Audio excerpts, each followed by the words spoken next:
I'm J.G. Michael, and this is Parallax Views.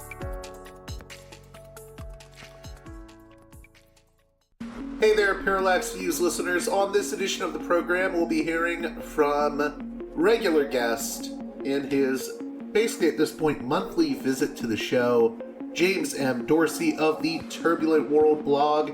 He is a journalist that covers the Middle East, but this conversation will be focusing on some issues outside of the Middle East, namely U.S. foreign policy and international relations in the age of Trump. We'll talk about Venezuela, Greenland, and this whole Board of Peace, which initially seemed like it was going to be about Gaza, but if you read the charter, Gaza isn't even mentioned. So what is it about? This conversation was recorded on the 21st of January. I note that because a lot is developing right now. And I think you'll find it rather enlightening, even if we don't have all the answers at our fingertips. There's a lot up in the air. In any case, I hope you enjoy the conversation with James, and as always, if you can, please consider supporting me on my Patreon at patreon.com/parallaxviews. One more time, that's patreon.com/parallaxviews. And be sure to visit the website and newsletter of my one and only sponsor, Mike Swanson of Wall Street Window, wallstreetwindow.com. Mike will give you the best financial and trading news. And to tell you the truth, I've had listeners make a return on investment thanks to Mike's trading tips. So head on over to wallstreetwindow.com where you can get a copy of his free ebook, The Twofold Formula, the single best trading pattern I have ever used. You get the ebook if you sign up for the newsletter, so check that out at wallstreetwindow.com. And with that being said, let's get right to the conversation with James Dorsey.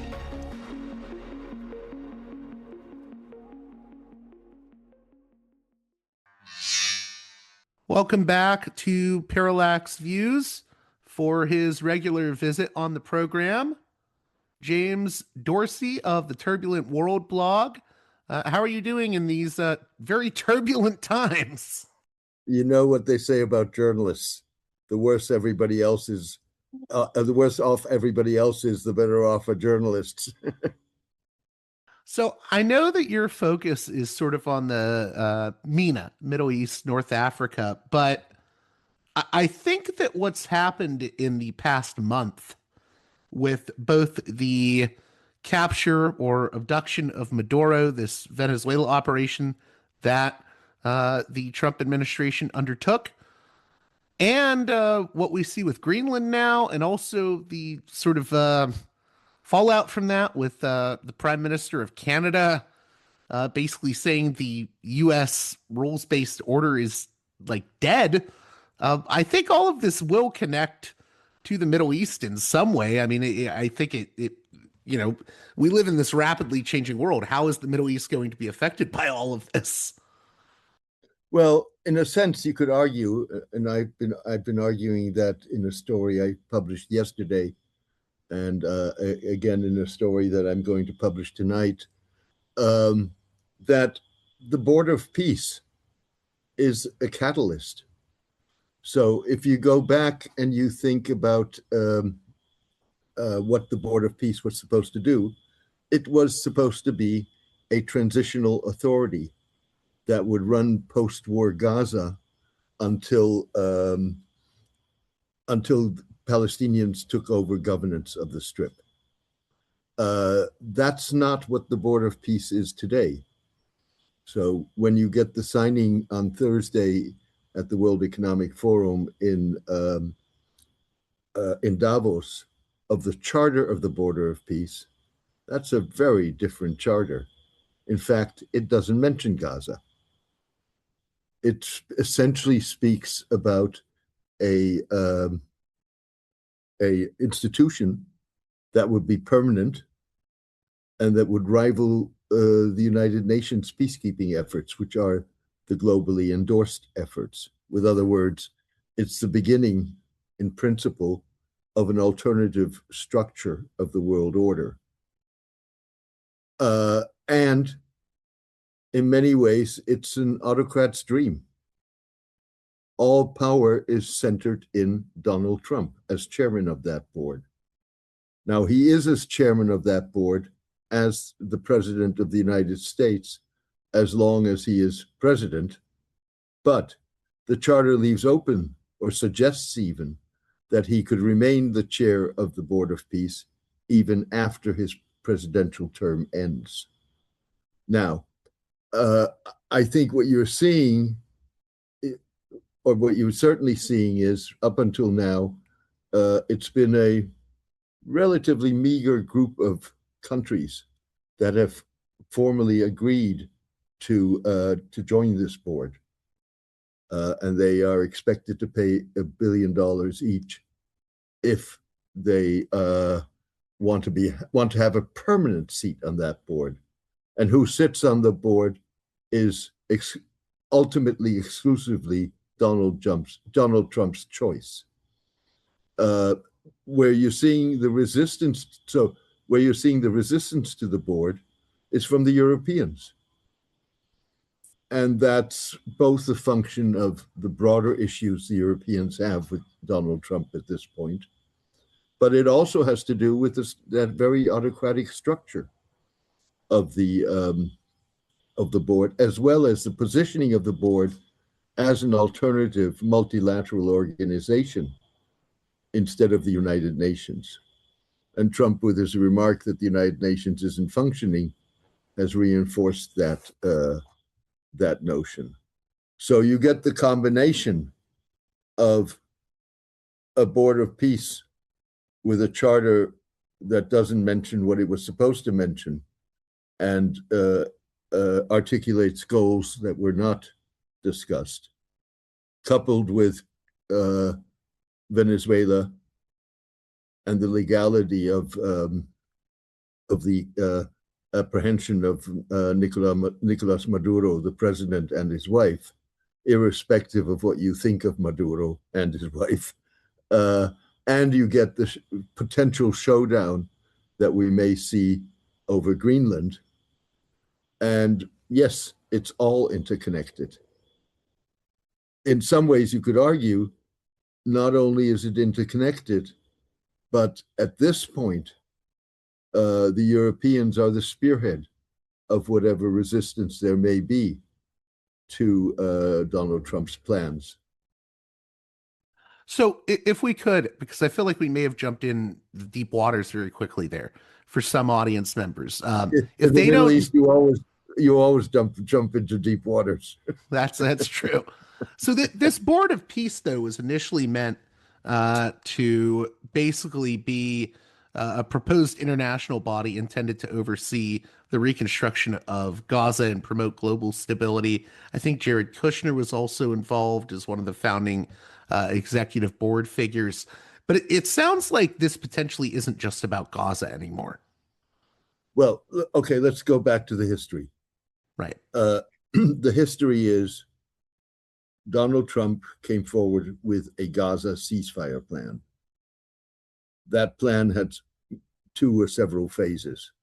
The first phase was the release or the exchange of all Hamas-held hostages, whether dead or alive, in exchange for the release of a significant number of Palestinians incarcerated by Israel. And that once that had been achieved, then there would be a second phase in which Israel would withdraw from the territories. A board of peace would be installed that would be made up of regional powers primarily. A international stabilization force would be introduced into Gaza that would, whose mandate is still a bit unclear. With other words, what is it responsible for disarming Hamas by hook or by crook, or does it come in on the basis of an arrangement with Hamas in which Hamas agrees under whatever terms and in whatever process to disarm. And under the Board of Peace, you would have a Palestinian committee that would run the day-to-day affairs of Gaza.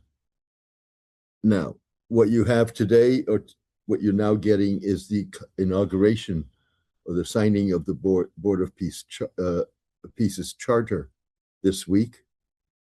The charter does not mention Gaza. It does not mention an international stabilization force. It has a much broader mandate, a multilateral mandate.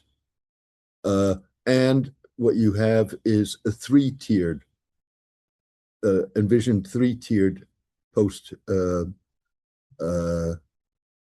post-war administration of Gaza.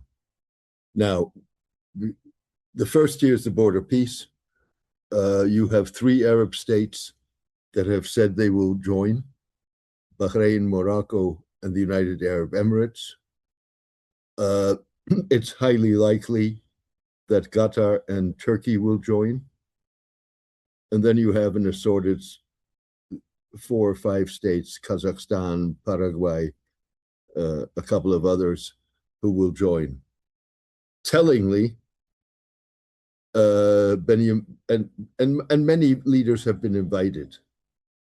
Tellingly, the Europeans are not joining, at least with the exception of Hungary, and it's not inconceivable, and Belarus, if you want to count that as a European country. But tellingly, Prime Minister Netanyahu, the Israeli Prime Minister, has been invited to join. And as Donald Trump was making his way to Davos, Netanyahu said he would join. Tellingly also, there is no Palestinian representative on the board. And the Palestinians obviously feel that Netanyahu, given that he has been dragging his feet on a lot of stuff, and opposes the inclusion of Turkey and Qatar, that he's going to use his membership in the Board of Peace to try and delay, if not derail, issues. Now, then you get a second tier of this whole administration of Gaza, which is sort of an executive board, and it's the executive of the Board of Peace. And that's made up of Marco Rubio, the Secretary of State, Steve Witkoff, the Trump's special envoy, Jared Kushner, his son-in-law, the president of the World Bank, and if I'm not incorrect, a National Security Council official. And then you get the Palestinians.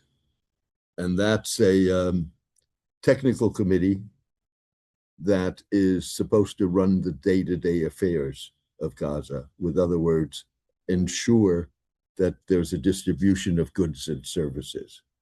Now, it's not clear what these $1 billion contributions will be allocated for, whether that's going to be allocated for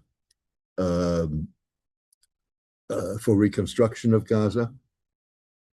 There's already problems with the Palestinians barring members of the Palestinian Committee from entering Gaza. So, in other words, you're dealing, one, with a very different animal from what was originally conceived, and two, with already a very problematic start. Now, it's interesting. You have a poll up on your Substack. You said, and the poll asked the question, does the Board of Peace cross a line?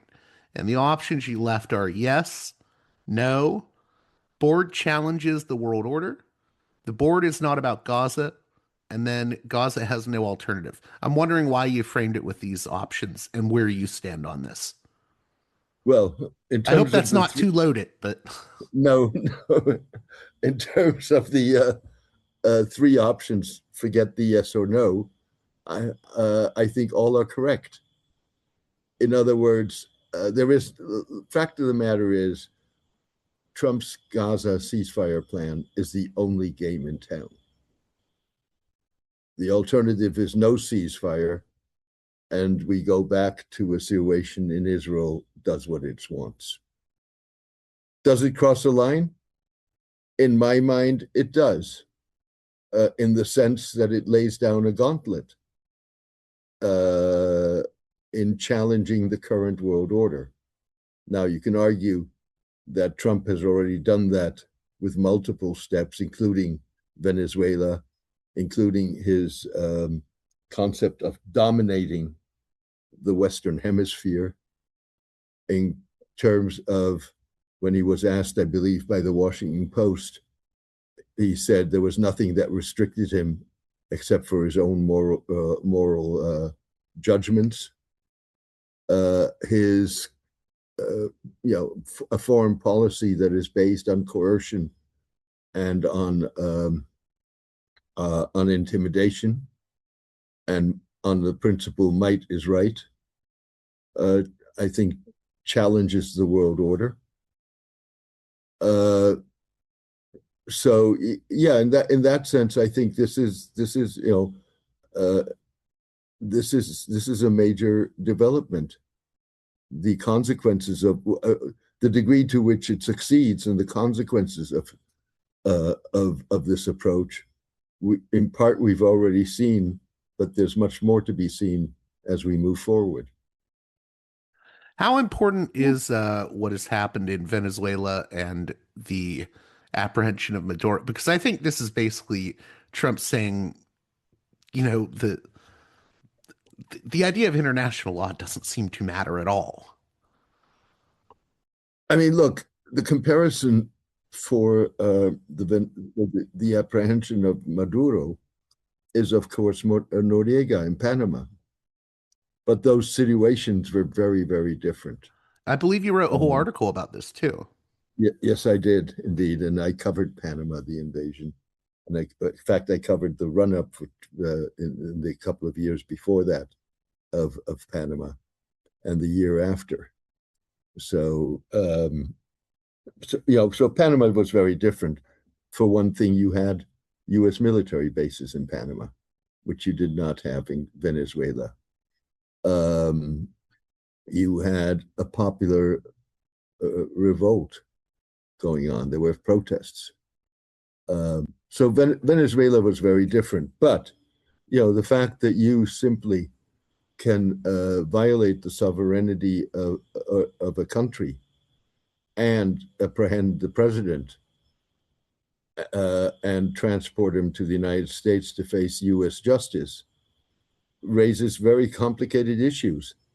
Now, Europeans may not be afraid of that, but, for example, the Iranians could very well be. I wanted to talk about Iran, actually, and what has transpired. I know a lot of people were triumphantly saying this is the end of the Islamic Republic last week, and it doesn't seem like that has transpired. Trump has sort of, I guess, given Iran a chance, as some people have put it. What do you make of what has happened with the Islamic Republic? We went from protests and threats by Trump to, things have quieted down now. Sorry. I mean, let's be clear. There is deep-seated dissatisfaction in Iran among the public. And there's been that for quite some time. These were not the first protests, and they're not going to be the last protests. Even having said that, this is probably one of the most serious challenges that the government in Iran has encountered. However, there are building blocks, and this one was driven by economic concerns that are real. You have a country in which inflation runs over 40%.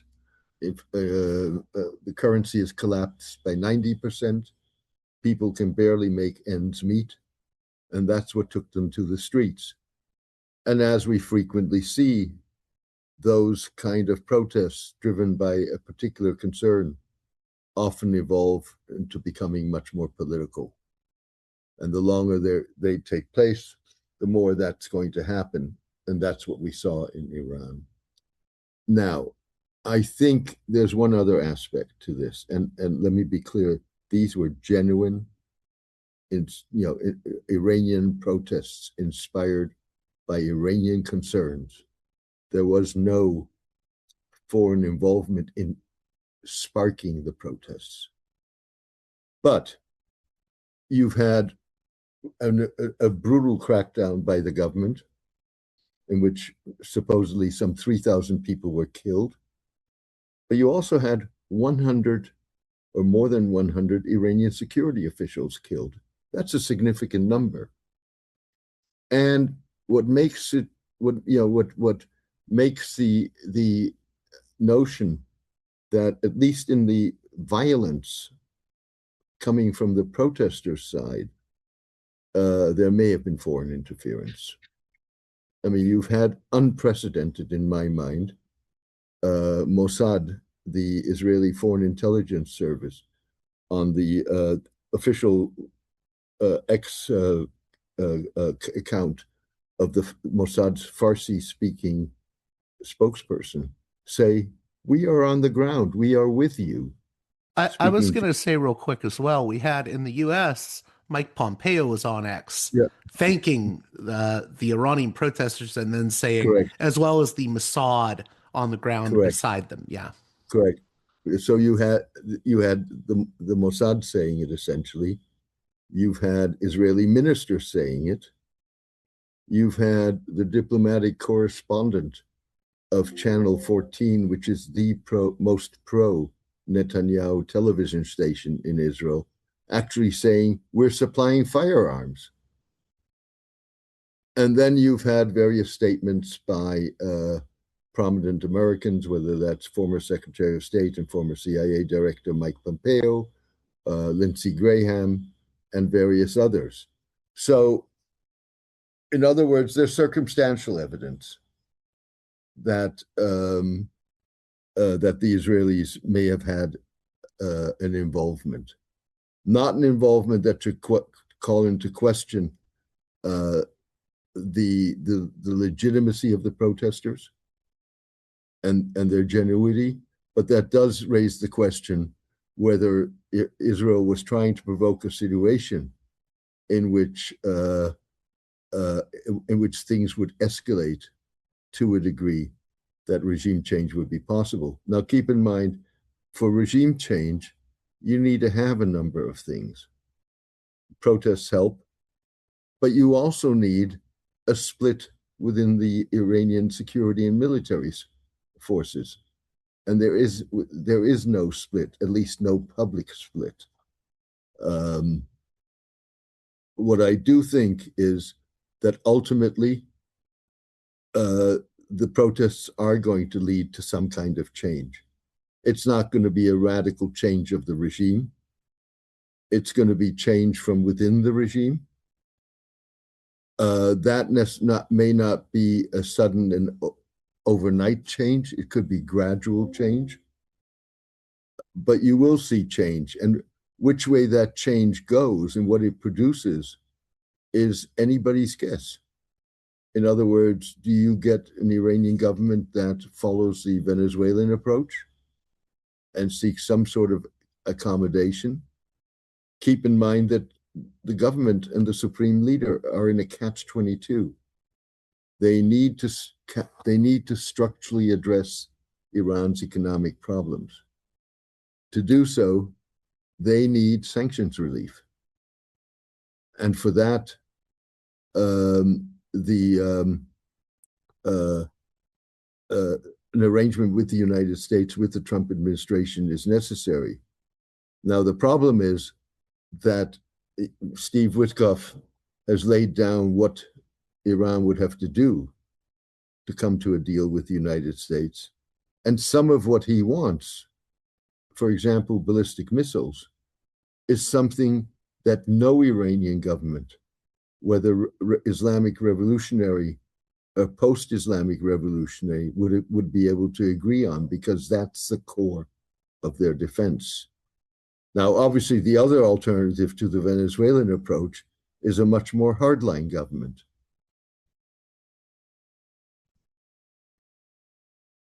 I wanted to ask, in terms of, I don't want to get into the speculations too much about Mossad involvement in Iran, but I do wonder, um, do you think that these statements by Pompeo and Israeli officials could have led, do you think that made the situation worse in terms of the crackdown? 'Cause I don't know if I think any state is going to react to those kind of statements with a more brutal crackdown because it induces paranoia.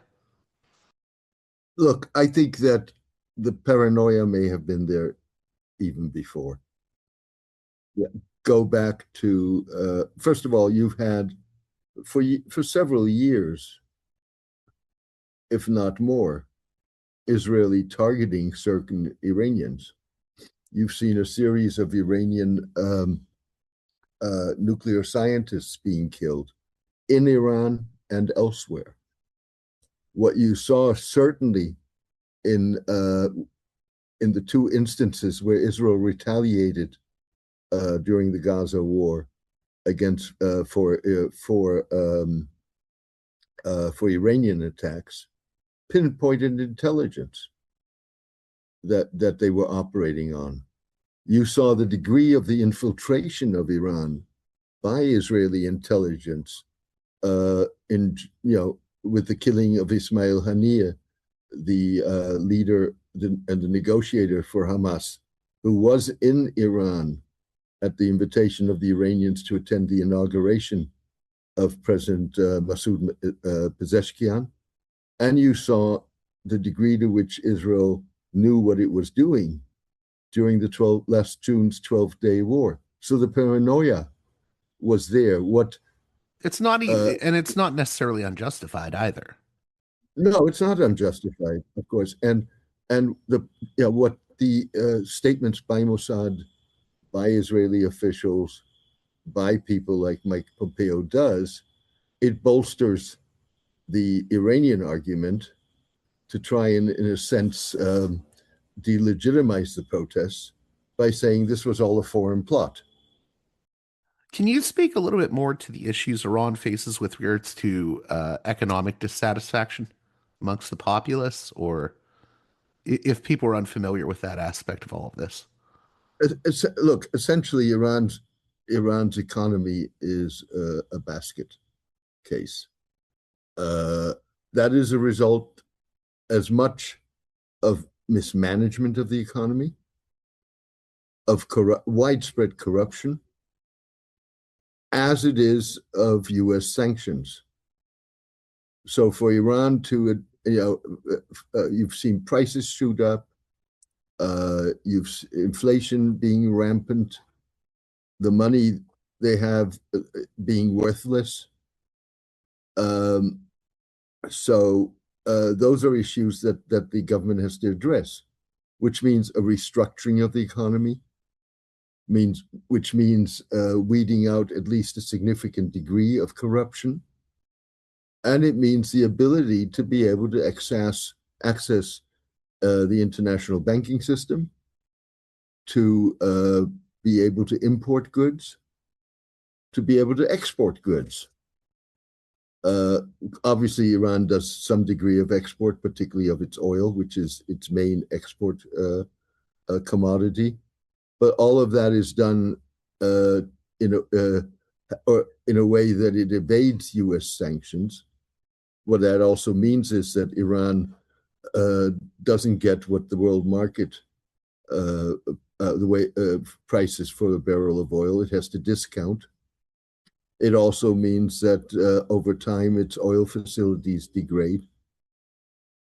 Look at Venezuela and what it would take to bring Venezuela back online in terms of where it should be on the oil market. So those are big ticket issues. There's been reports that and I don't know. I've only seen a few different news sources say this, and I don't know how reliable they are. Saying that Saudi Arabia, along with Qatar and Oman, um, basically told Trump give Iran a chance to de-escalate. What do you make of these reports? Do you think there's truth to that, or Well, what I think the truth is, Iran has been very clear. If the United States were to intervene in Gaza, allegedly to protect the protesters, they would not want to see U.S. operations, military operations, take place from U.S. military bases on Saudi, Qatari, Emirati soil. The reason for that is several-fold. One is that the Iranians have made very clear that if the United States would intervene, then they would retaliate against U.S. bases in the region. you said a second ago Gaza? Did you mean if they were to intervene in Iran? Yeah, I meant Okay, if they intervene in Iran. okay. Sorry about that. The Iranians have made clear that if the Americans intervene, they would retaliate against U.S. military bases in the region and potentially against critical infrastructure, for example, oil facilities. Keep in mind that there are no U.S. or Israeli targets in Iran. So by definition, any retaliation would have to be cross-border. That's not something that the Gulf states want to see. What they're focused on economic development, on economic diversification. They need to see stability in the region. They found an arrangement with Iran that doesn't necessarily restore full confidence, but allows them to a degree, to freeze their differences and to focus on things they can do together and on mutual assurances. If you didn't have U.S. sanctions against Iran, you would have seen massive Gulf investment in Iran. Sorry, if you didn't see U.S. sanctions against Iran, you would have seen massive Gulf investment in Iran. So yes, the Gulf states have made very clear to the United States that they don't want to see that they don't want to see a U.S. intervention. The U.S. problem at the time that it seemed imminent that the United States would intervene was that it had limited options at that moment. With other words, it could fly bombing missions with long-range bombers out of bases in the United States or out of Guam. It did not have an aircraft carrier group in the region that would have allowed it to operate offshore in a sustained way. Now that obviously will change once the U.S. aircraft carrier groups that are on the way to the Middle East arrive. So it sounds like the concern for the Gulf states during this period where we could have potentially seen a strike on Iran was mainly regional stability. It was regional stability and not wanting, essentially the risk of a U.S. intervention was that this would escalate into a region-wide conflagration. And they did not want to be sucked into such a conflagration, in addition to their preference being one of stability rather than another war. I also wanted to ask, and this is sort of a side note, but I told you before we began the show that I had the modern scholar of the Middle East, Professor James Galvin, on the show. And I mentioned him, the way the media has talked about rapprochement between Saudi Arabia and Iran that was mediated by China. And he said, I think that's been overstated, is what he basically said to me. He said, it's not a rapprochement so much as a detente. I was wondering what you think of that. Do you think there is an overstatement of how the Saudi-Iranian relationship has changed over the years, or? First of all, in my mind, the Chinese help in restoration of diplomatic relations between Iran and China. This was in the relations were broken off by Saudi Arabia in 2016 when its embassy was ransacked in protest against the Saudi execution of a prominent Shiite Muslim cleric. This was handed to China on a silver plate. Saudi Arabia and Iran have been talking for 2 years with Iraqi mediation, Omani mediation, and they then went to China to give China the honors of announcing the restoration of diplomatic relations. What I do think is James is right. This is a detente. No issues have been resolved as such. What they've done, and if you go back a few years, you had a Middle East that everybody was fighting with everybody. The Saudis were against the Turks, the UAE were against the Turks. You had the boycott of Qatar for 3.5 years, led by Saudi Arabia, the UAE, and Egypt. So everybody was basically having tense relations with everybody else. It came to a point where the Gulf states, but also a country like Turkey, decided that this isn't going anywhere, and this is disrupting what their priorities are, and therefore you entered a phase which was symbolized by this Saudi-Iranian detente, if you wish, in which issues were frozen, differences were frozen, and they focused on economic cooperation, for example, and increasingly you're seeing degrees of military cooperation. So that's where the Gulf states are, and that's paid off for them since in recent years, and they don't want to see that disrupted. Now, would the Gulf states potentially want to see a change of regime in Iran, provided that does not produce greater instability? Obviously, they would. But the regime is the devil they know, rather than the devil they don't. Yeah, I see. Rather than the devil they don't, and they found a modus vivendi that, at least for now, works. In terms of the Islamic Republic, where do you think maybe Western commentators or commentators in the U.S. are getting the Islamic Republic wrong in their analysis? Or because, as I've said, every few years it seems like there's this. I'll see an article saying these protests are going to be the final end, the nail in the coffin for the Republic, and it doesn't pan out that way. What I mean, given that you've watched this for so long, why is that? And where do you think maybe some analysts are getting the Islamic Republic wrong? I would say more than some analysts. But look, first of all, I think when you get big ticket stories like Iran, the experts come out of the woodwork. And so you get a lot of prediction that may not be rooted in an understanding of Iran.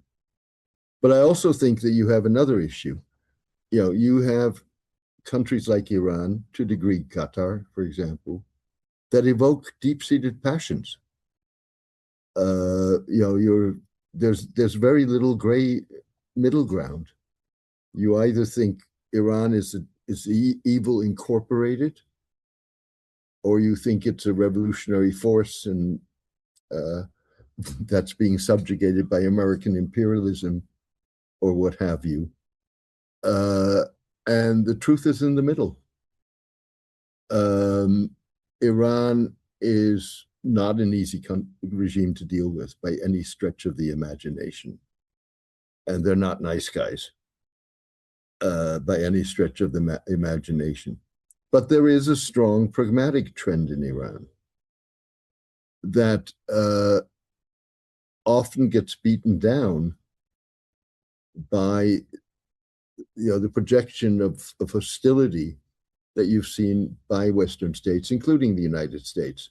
Now, to be fair, the U.S. has a very complicated history with this regime. Its embassy was occupied for 444 days.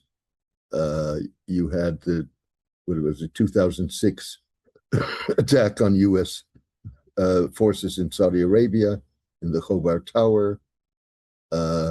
You've had the support for non-state allies who are deeply anti-American, including Hezbollah in Lebanon and Hamas and the Houthis in Yemen.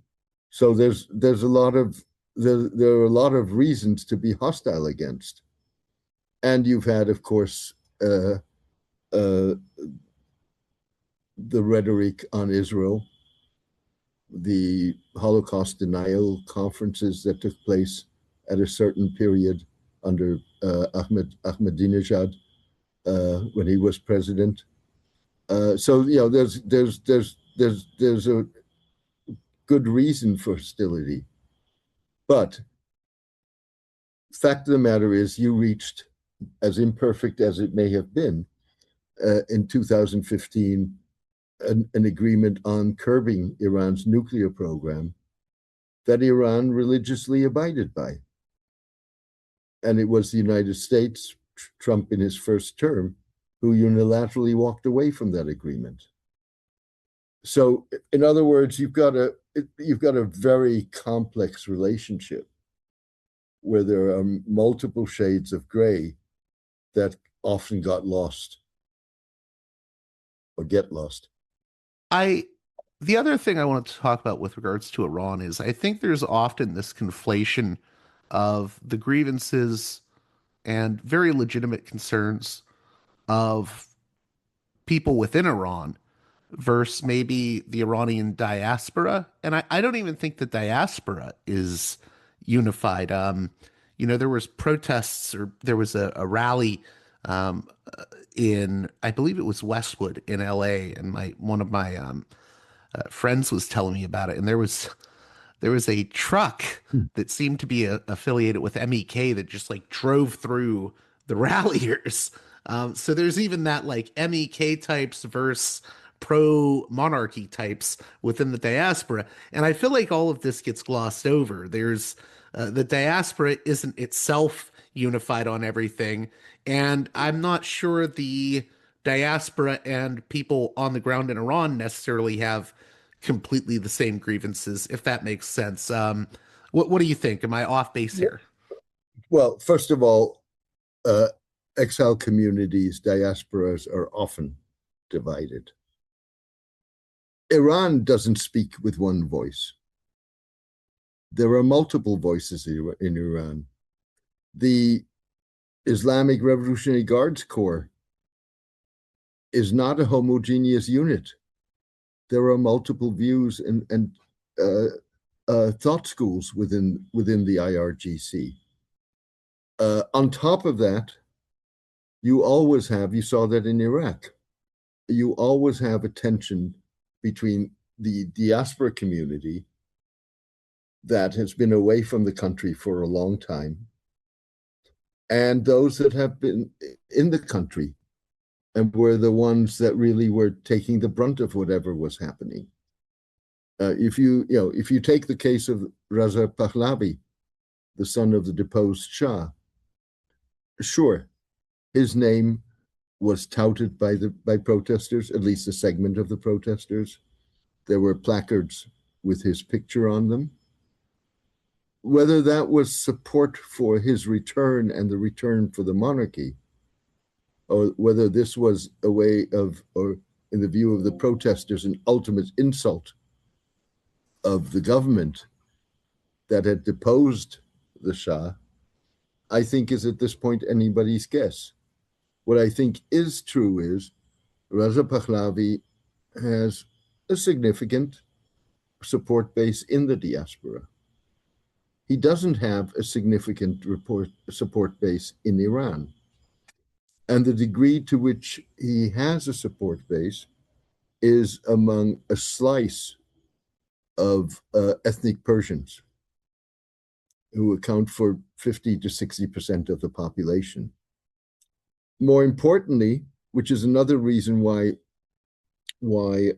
these protests were not going to lead to regime change, is that he does not have an infrastructure in Iran. I mean, if you go back to Ayatollah Ruhollah Khomeini, the leader of the 1979 revolution, he had thousands of mosques. He had charities. He had a broad segment of the population buying into his leadership, some for religious reasons, some for purely opportunistic reasons. They saw it as an opportunity to challenge the Shah, if not overthrow the Shah. And they believed that, particularly some of the more secular elements and some of the ethnic minorities, they believed that the regime that came after the Shah would need them to run the country, in the belief the clerics would not be able to do so. And they were severely disappointed in that. So, yeah, I mean, there is no unified opposition. The Mujahideen Khalq, the MEK that you mentioned, was a guerrilla movement, an urban guerrilla movement that operated in Iran for a very long time. It was, in fact, designated as a terrorist organization by the United States because of the killing of 3 US officials. But it lost fundamentally any support it had, certainly in Iran, but also in broad segments of the Iranian diaspora, even though it was feted by various US administrations and taken off the terrorism list. It was in many ways despised because during the Iran-Iraq war, it sided with Iraq. I wanted to ask you as well, and I don't want to moralize about it, but I find that discussions with people here in the US about these things greatly aggravate me. I had someone that I was talking to, off air, that's just a friend, saying they were interested in the idea of Iran being a parliamentary constitutional monarchy, and they kept talking about the UK and Sweden. And I was like, why are you as like a US citizen that has no interest in Iran other than what you hear in the news, talking about what the future of Iran is going to be if the Islamic Republic falls? And I feel like this is an issue with the Israel-Palestine conflict as well, where a lot of people that have no skin in the game are arguing for how things should be solved. I'm wondering, do you think this is foolhardy? I don't want to get too much into moralizing about it, but I feel like sometimes people in the US act as if they're going to be the ones to make the decision. Oh, it's going to be a two-state, a one-state, it'll be a parliamentary constitutional, and I don't think they're going to necessarily have that say. Well, they may very well not. But first of all, it's not surprising that Americans may think that they are able to shuffle the deck the way they want it to be shuffled, given America's a superpower. I mean, if anything, Trump would reinforce that notion with all of that we were discussing earlier in this conversation. But I will also say that, we uphold freedom of expression. You're entitled to have an opinion on whatever whatever it may be. You're entitled to express that opinion. Now, whether I think that you're qualified to make it that judgment or not is another story. But you have the right to say and believe and to express whatever you want to express. So I'm not going to take on whoever it is who has some recipe for the resolution of Iran's problems on the grounds that you have no right to speak because you have no skin in the game. Now, I may take him on the credibility of his argument and his or her credibility in terms of understanding what's going on. But that person has a right to say and believe whatever he or she wants. No, and I think that's fair pushback. I just I sometimes think that people will.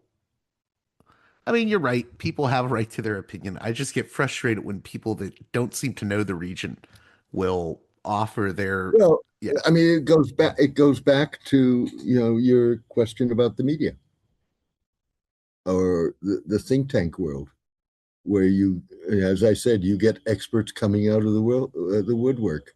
This is the story of the day, and you want to be counted in. Whether or not you have the background, the knowledge, the expertise, the experience is a different question. Now, that's their right. And it's for a discerning consumer to decide which journalists, which analysts he or she believes have an understanding and produce something that is grounded in reality. In terms of how do you think Iran adapts from all of this? I mean, it is facing a major challenge, I think, going forward. And these protests, I think, were a very big deal this time around in a way that it felt different this time. So what are the possible scenarios that could be playing out with Iran going forward? I mean, look, Iran has proven very adaptable and very resilient. Uh, let's uh, let's face it; it has faced severe pushback, mind you, much because of its own dealings and its own positions, but nonetheless, it has done so for a very long time. Uh, I, you know, I think you saw already adaptation in the beginning of or in the first phase of the recent protests, in which the government responded, not initially with a crackdown. Even more importantly, it legitimized the protesters' concerns and came out with programs, whether that was too little, too late, being neither here nor there right now. But there was adaptation. That started to change when you got the politicization of the protests, which was inevitable, and then when you got the violence against the security forces. So in a sense, and what you're now seeing now, whether that's the result of, as Trump would like to believe, that's the result of the threat of U.S. intervention or not. You've also had, I think it was yesterday, the Iranian judiciary essentially saying we're going to be lenient with those rioters, as they view them, that were not involved in the violence, that were not associated with any potential foreign intervention, and the judiciary has given them 3 days to basically report or surrender, and has promised to deal with them leniently. Now, is whether that you want to call that is adaptation as a matter of principle. Whether that's the kind of adaptation one wants to see, again, is a different question.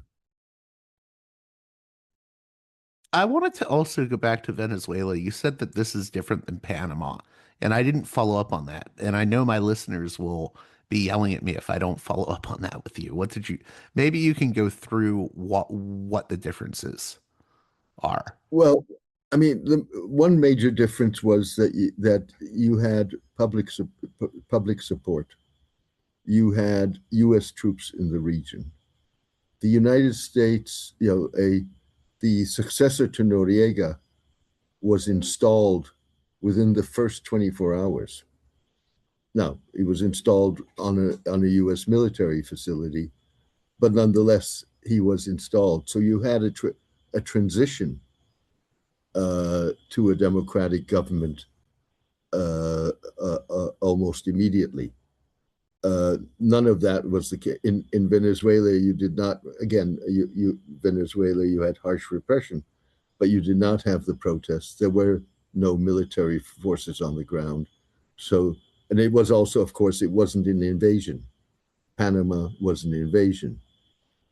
In Panama, also, once you were the new president was installed, you had politicians, prominent politicians, who favored the overthrow of Manuel Noriega and the U.S. intervention, being flown around the country on U.S. military helicopters to be able to speak to various groups and garner support for the new government.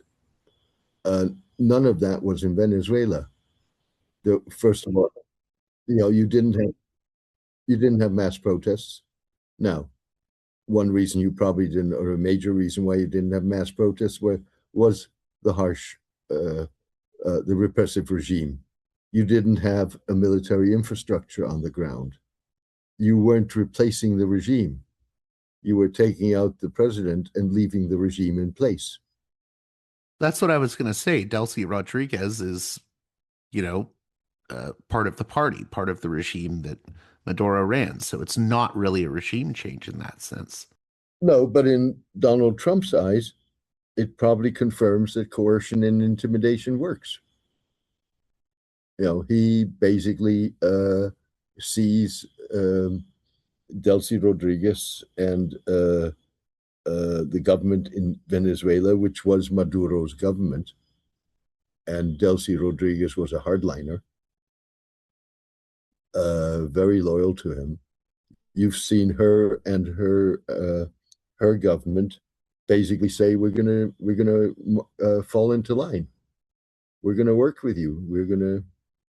So now, how long that lasts, we'll have to see. But it certainly, from Trump's perspective, is a success story. Are there any concerns you have about where that sort of the coercion strategy of Trump could lead? I don't even mean in terms of how other states will respond. I just mean I'm a person that is very afraid of recklessness and hubris. I think that leads to bad places for nation states. I think nemesis always comes back to correct hubris. Am I off base to think that's a possible outcome? No, I don't think so. I mean, look, I think what happened in Venezuela is very concerning. Fact of the matter is that I think Donald Trump, one, believes that he can impose his will on whoever it may be. And Venezuela will have reinforced him in that image.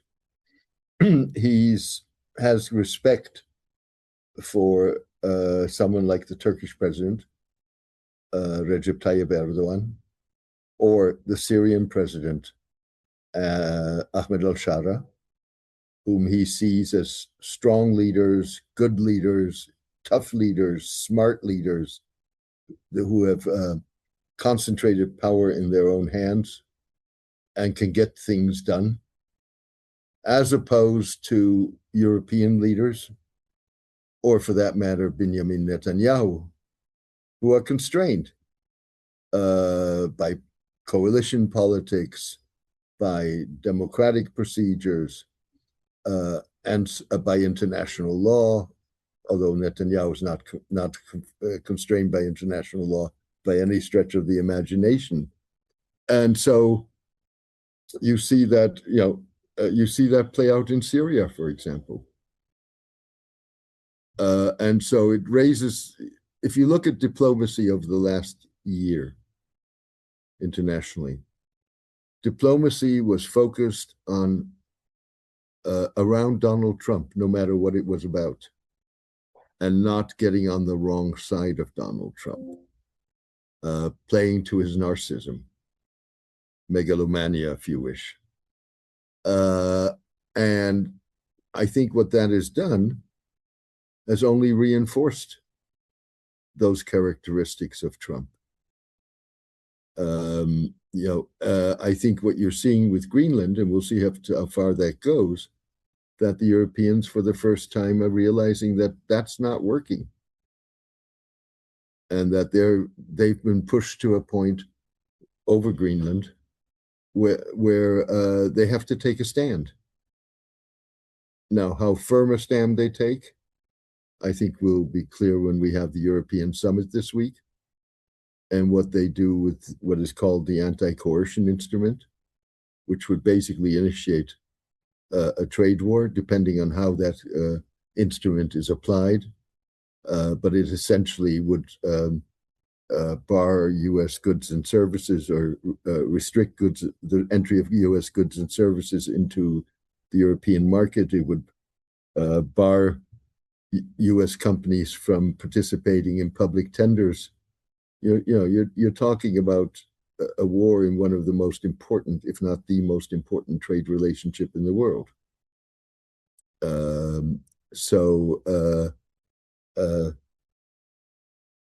I think, in that sense, Venezuela is a very dangerous precedent. I also had to ask, NBC News reported on January 10th that Netanyahu hopes to taper Israel off U.S. military aid in the next decade. How significant do you think Netanyahu's proposal about that is? This idea that they're going to gradually phase U.S. military aid over the next decade? I think it's very important. I think that you are going to see in the next 2 years a restructuring of the U.S. military relationship that is going to have consequences. Now, what Netanyahu is doing is trying to preempt. So if you view the Heritage Foundation as, in many ways, the brain trust of the Trump administration, last year, the Heritage Foundation came out with a plan to restructure the U.S.-Israeli military relationship. And the U.S.-Israeli military relationship is up for discussion because the 10-year memorandum of understanding that was signed by Barack Obama, which granted Israel $3.8 billion a year in military aid, has to be renewed by 2028. What the Heritage Foundation said was, let's take a time span from 2029 to 2047. In those 19 years or whatever it is, 18 years, Israel gets, as a matter of principle, $4 billion a year.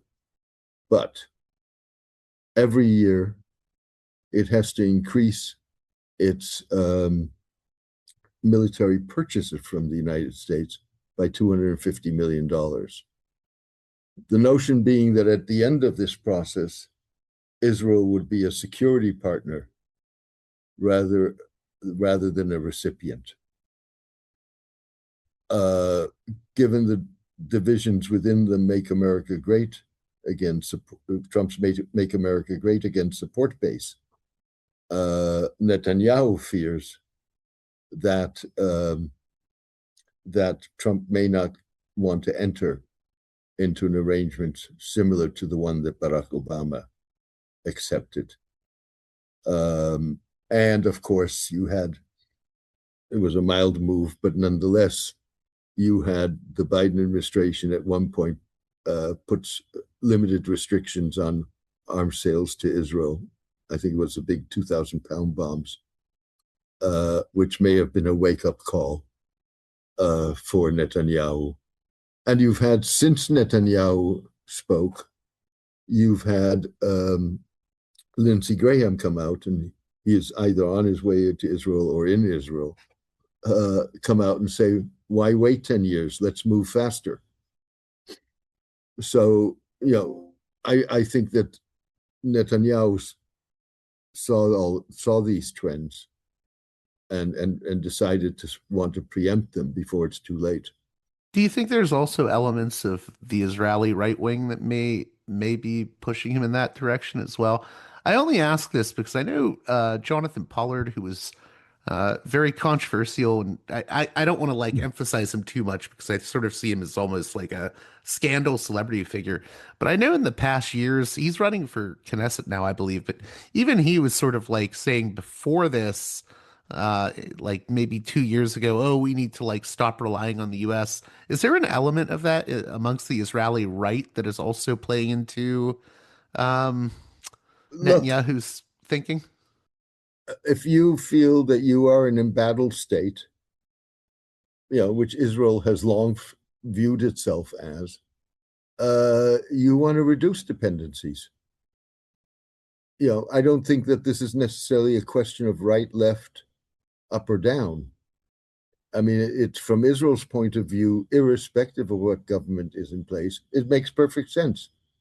Just as it makes perfect sense that the Europeans should long have been invested in their own defense much more, rather than rely on the United States as if it was going to be there forever.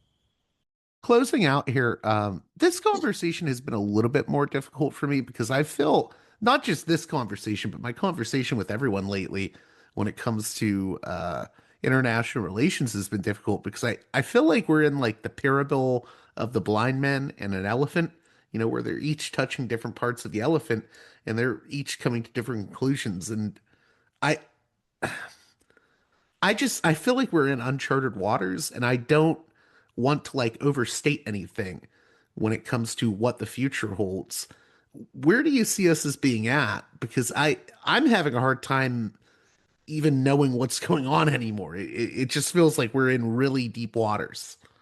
We, in my mind, we are in uncharted territory, particularly in terms of anything that we have experienced in our lives, and that goes for much of you know a few truly elderly people excluded, but by and large, for the last anything in the last 80 years, this is uncharted waters, and it's unclear where this is going to land. I think that Carney, the Canadian Prime Minister, in his speech for which he's received a standing ovation in Davos, hit it on the head. This is a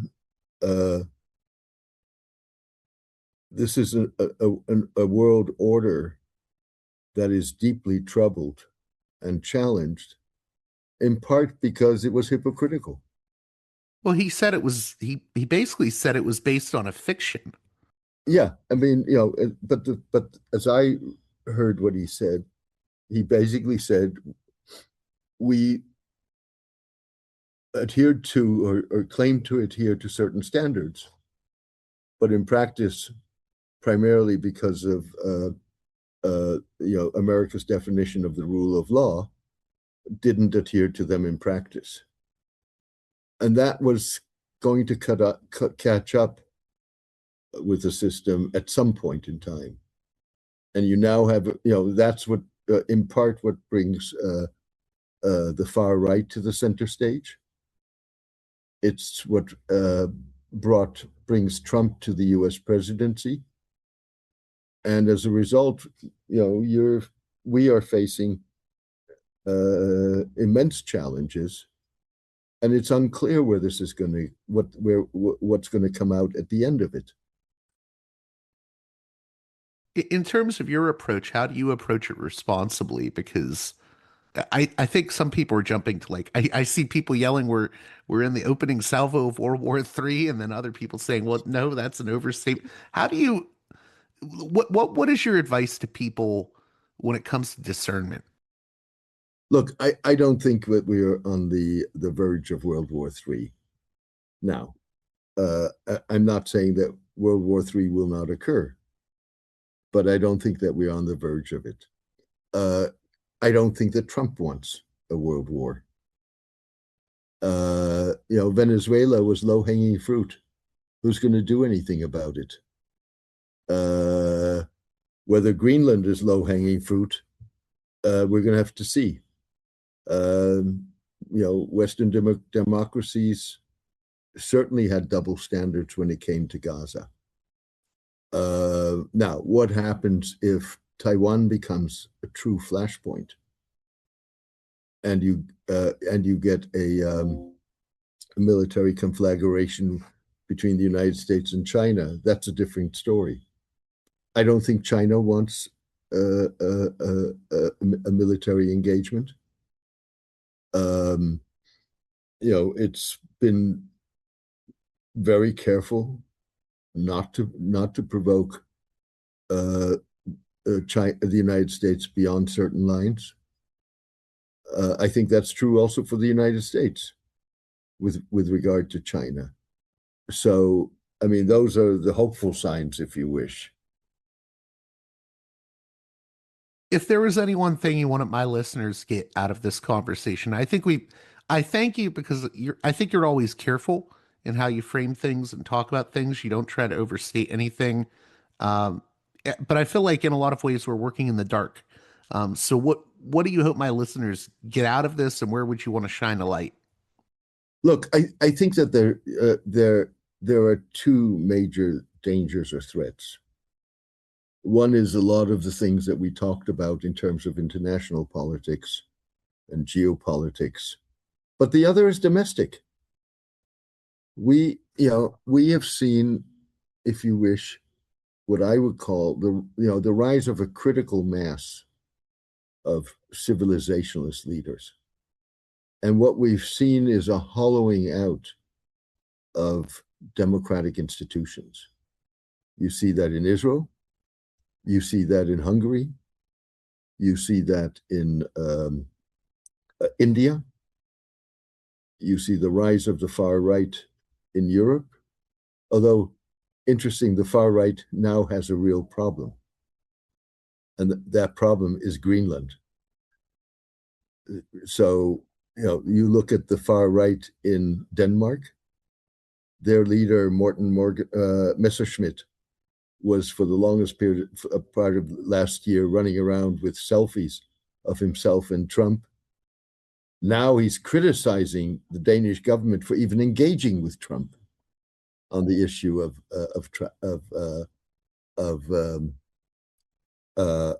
Greenland. Trump has challenged, has put the far right in a bind because the far right are nationalists. There's no way that they can concede on something like Greenland. But coming back to your question, so you've seen the rise of the far right, you've seen the rise of Trump, who again is certainly attempting to hollow out democratic institutions in the United States. And I think that that's a matter of real concern, and that's a matter where people can try and do something about it. Yeah, I just wanted to add to that. Even with the Venezuela stuff, I saw that Marine Le Pen was even critical of Trump on that. So even beyond Greenland, there's even been criticism in the European far right of Trump on Venezuela. Sure, but Greenland cuts to the core. Right. Venezuela doesn't. You know what? I needed to ask you this before, just to reiterate it for new listeners. You mentioned this issue of civilizational or civilizationalist leaders. Can you maybe briefly explain what you meant by that? Because I have newer listeners that may not be familiar with your thinking on that. Sure. I mean, basically, what I mean with that is you have leaders who, one authoritarian, but what sets them apart is that they think in civilizational terms. They define their borders in civilizational terms rather than in national terms. So if you take Vladimir Putin believes in Russia's world, Ruski Mir. And Russia's world is anywhere where you have Russian speakers or people who adhere to Russian culture. Donald Trump's concept of the Western Hemisphere as basically being an American hemisphere, in which he sees Venezuela as the first step of ensuring that he has governments in place that are going to walk lockstep with the United States. You go to the new Indian Parliament, it has a map on its wall of Greater India, which incorporates other parts of South Asia. You've had Viktor Orban of Hungary claiming parts of Romania.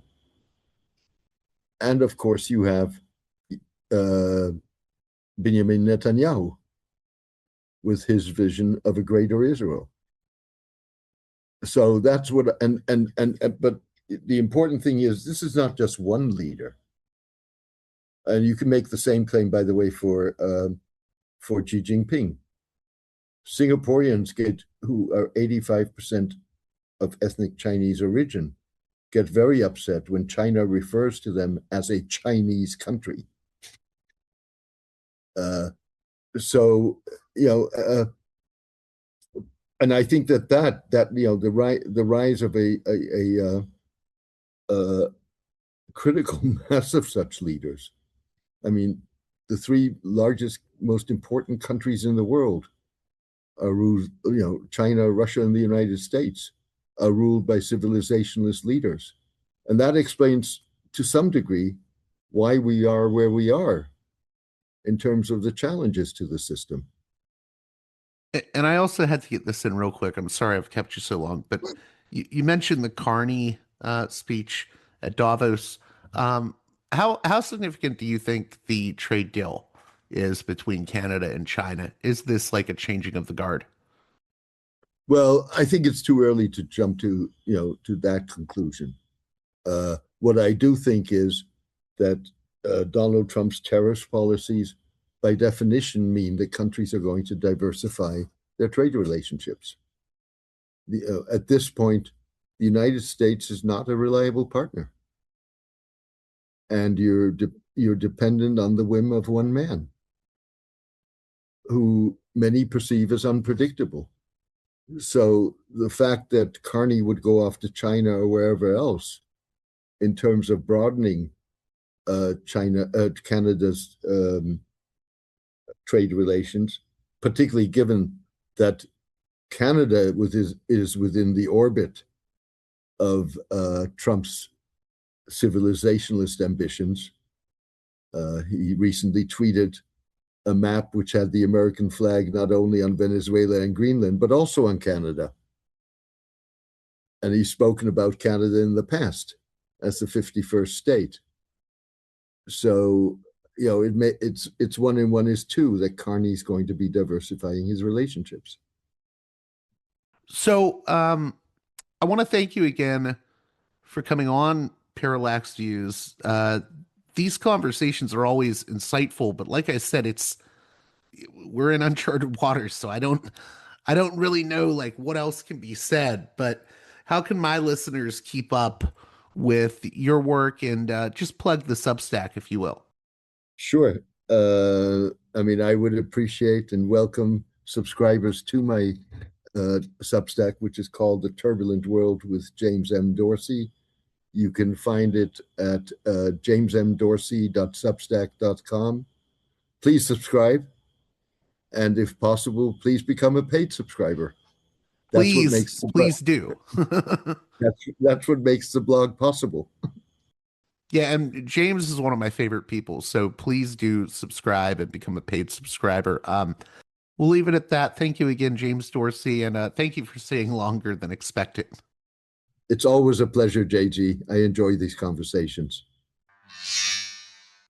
A special thanks to my $10 and above tier supporters on Patreon, who make this show possible with their generous donations.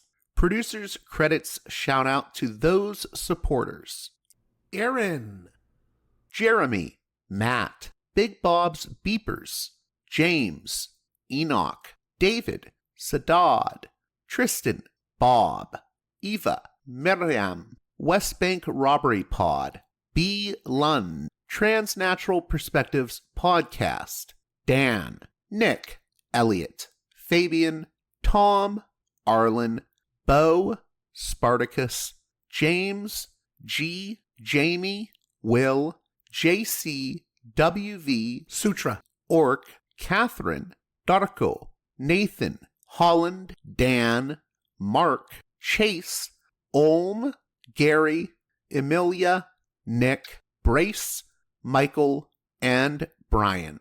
Please join those listeners in supporting me at the $10 and above tier of my Patreon page, patreon.com/Parallax Views, if you'd like your very own producer's credit on each and every edition of the program.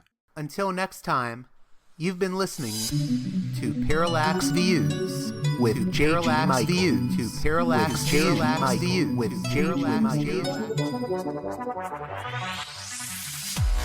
The way out is not simply to say, don't do it, just to prohibit. It's nothing else. If we don't do it, others will be doing it like crazy. So, we have to confront the problem. But no, basically, I know of the great anxieties, problems, new forms of control, but it's also new forms of freedom. This is why I always emphasize that internet and all this new digital stuff, it's a very ambiguous phenomenon, but it's the field of struggle. New forms of enslavement, but at the same time, new incredible forms of freedom. We have to accept the fight with no nostalgia for old, allegedly more authentic communities or whatever. I'm not afraid. I'm not afraid. I'm not afraid. I'm not afraid.